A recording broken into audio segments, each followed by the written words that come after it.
organisation puissante et il rêvait quelque part quand même que le Parti socialiste puisse redevenir, quitte à ce qu'il se transforme, vraiment une organisation collective puissante autour de laquelle la gauche se rassemble. Tiens, vous disiez des hommes et des femmes, un mot peut-être là-dessus, Bérangère Bonte, parce qu'il y a plusieurs témoignages que vous avez recueillis qui disent que ça a été un homme politique qui a laissé la place à des femmes politiques. Ouais, c'est notamment Dominique Voynet qui a été son ministre de l'Environnement, c'est la parité, c'est lui. Qui a signé Kyoto, etc. pour lui. Enfin, elle a été importante dans ce gouvernement. Et elle disait ce matin, c'est son... Question des inondations. Une autre question sera posée par la députée de Gironde, Sophie Mette. On la retrouve au micro de Stéphanie Despierres.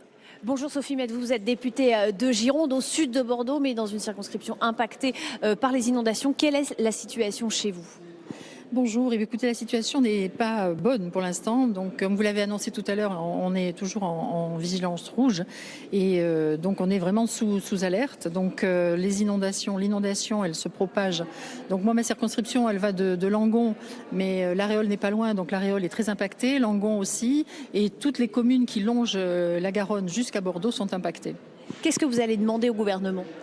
Que la ministre, en tout cas, et que le gouvernement active certaines mesures, en tout cas l'état de catastrophe naturelle qui est impératif, de venir en soutien aux collectivités et de réfléchir à tous les sujets qui concernent la GEMAPI, de pouvoir qu'il y ait un travail efficace. La gestion de l'eau, c'est ça, tout à fait, en amont des zones et que ça soit du préventif aussi. Je pense qu'on a eu une forte inondation aussi en 2021. Est-ce que tout a été mis en œuvre pour éviter des autres inondations? On voit bien qu'aujourd'hui, la situation est très, très délicate et on peut craindre qu'il y ait d'autres inondations dans les années à venir. Donc il faut vraiment être dans le préventif et être en soutien de nos collectivités. Vous êtes très inquiète pour les heures qui viennent ? Je ne suis pas très rassurée parce qu'effectivement, il va pleuvoir encore pendant 2 jours de manière assez abondante et les marées sont fortes. Donc effectivement, ça remonte dans la Garonne. En tout cas, ça empêche l'eau de s'évacuer de manière plus fluide et rapide. Merci beaucoup. Merci beaucoup Stéphanie Despierres. Ces images des tambours de la garde républicaine qui retentissent dans cette salle des pas perdus. Depuis lors, les usagers doivent s'adresser au centre de gestion de Rennes-Fougères en Bretagne, ce qui effectivement implique un certain nombre de désagréments. D'abord, la réforme est accompagnée d'une dématérialisation des procédures, ce qui est une avancée pour certains publics, mais pas pour tous.